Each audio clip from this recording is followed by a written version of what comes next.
Yuni, mungkin penonton dan saya tentu saja nggak paham nih.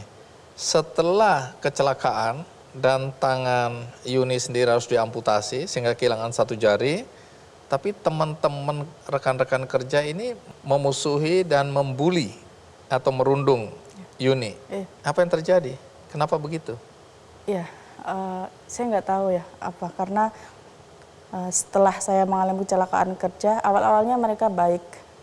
Setelah mengalami kecelakaan kerja, kemungkinan besar bos itu marah kepada teman-teman saya itu karena mungkin kurang hati-hati ataupun sebagainya, karena yang tidak sengaja memecat saklar itu kan teman saya itu.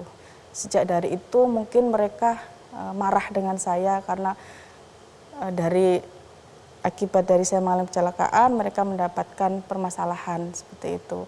Lalu sejak dari itu saya mengalami bullying ya macam-macam sama teman-teman saya itu, sampai pekerjaan ketika majikan sudah pulang. Jadi kami itu tidurnya di pabrik tersebut, di home industry. Majikan ini datang pagi dan pulang sore. Kalau majikan ini sudah pulang, tetapi pekerjaan masih banyak, itu semua yang menyelesaikan saya pekerjaannya. Itu yang pertama. Oh, jadi teman-teman ngasih ke Yuni? Iya, hingga pada suatu hari juga ketika saya mau makan atau apa setelah sore itu, semua makanan dibuang sama teman saya. Dibuang, dan saya sempat mengambil makanan dari tempat sampah. Sampai segitunya? Berapa lama? 2 tahun saya mengalami hal itu.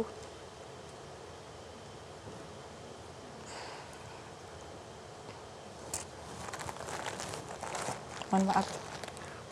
Ini teman-teman ini dari Indonesia semua? Iya. Jadi memang ternyata permasalahan yang dihadapi pekerja migran itu tidak hanya dengan agensi, dengan majikan, tetapi permasalahan dengan teman sendiri ini juga terjadi gitu. Jadi itu yang saya alami, dan selain itu juga pernah juga saya karena dia orang yang dari Jawa Timur yang dia mengatakan sendiri dengan ilmu perdukunan gitu ya, dia sampai bilang sama saya kalau saya ini memang dikirim apa gitu sama mereka, dia sendiri yang bilang. Terus saya juga pernah minta pulang sama majikan, tetapi tidak boleh karena majikan marah-marah sama saya. Dia bilang, saya sudah beli kamu mahal-mahal, kamu harus bekerja di sini sampai selesai karena saya sudah membeli kamu dengan mahal. Nah di situ ya saya nggak bisa pulang. Akhirnya saya menerima semua apa yang dilakukan oleh teman-teman saya itu. Ya terkadang mereka baik dalam suatu ketika gitu baik, tetapi nanti tiba-tiba memperlakukan saya dengan buruk seperti itu. Jadi kayak yang kalau mau bangun pagi gitu sebelum subuh gitu saya sudah dilempar sama botol aqua yang besar gitu yang berisi gitu, dilempar ke perut saya, sampai saya juga ditampar, dan mereka tuh memanggil saya bukan panggilan nama saya. Tapi memanggil saya dengan kalau teriak-teriak gitu, dia memanggil nama saya dengan koplak kesini kamu.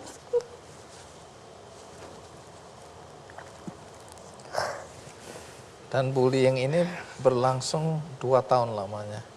Tanpa bisa lari, tanpa bisa minta pulang. Saya pernah kabur dari situ, tapi saya tidak tahu jalan. Saya bingung, dan ternyata saya kembali lagi ke pabrik tersebut. Nggak ada siapa-siapa di sana? Ada teman-teman yang tadi itu, yang teman-teman saya di itu. luar pabrik? Nggak ada. Nggak ada yang, saya nggak berani karena saya nggak pernah keluar. Nggak lari ke Konjen atau ke KBRI? Nggak terpikir sampai di situ. Dan selama di sana nggak pernah jalan-jalan keluar atau jalan sendiri? Boleh atau tidak? Tidak boleh keluar karena dijaga sama security dan paspor dipegang sama majikan. Bahkan di awal-awal itu saya pernah berkabar dengan orang tua itu melalui surat. Tapi di surat terakhir yang dikirim keluarga saya itu tidak diberikan kepada saya.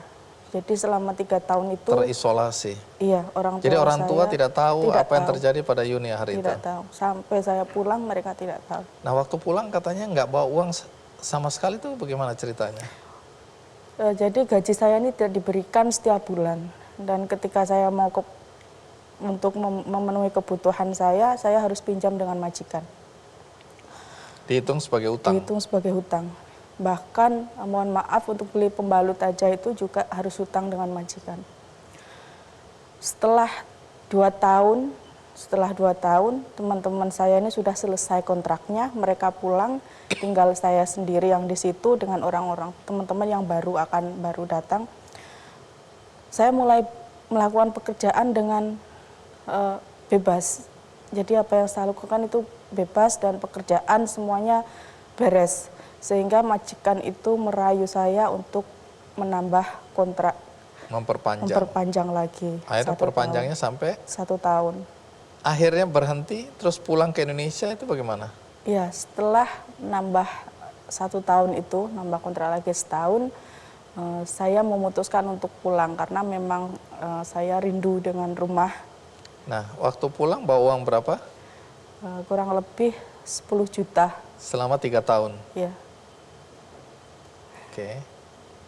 Itu uang gaji? Iya. 3 tahun 10 juta aja yang dibawa pulang? Iya, 10 juta itu uang ringgit yang dikasih, dirupiahkan 10 juta. Terus saya dikasih uang ringgit yang kalau dirupiahkan lagi 2 juta. Jadi 12 juta. 12 juta? Iya. Selama 3 tahun? Iya. Oke. Nah, kemudian bagaimana Yuni kemudian terpanggil untuk masuk ke Serikat Buruh Migran dan sekarang jadi aktivis? Ya, itu sejak saya pulang tahun 2007 Juli saat itu, dan langsung dalam bulan Juli kalau nggak salah masih tahun 2007 itu saya ketemu dengan Mas Prapto, aktivis juga di SBMI dulu. Nah, setelah itu saya dibantu untuk mengurus kasus saya ikut ke Jakarta, di SBMI di Jakarta, menangani kasus saya dilibatkan dalam prosesnya itu, dan mulai dari situ saya paham bahwa hak-hak saya ini ternyata dilanggar, banyak yang dilanggar.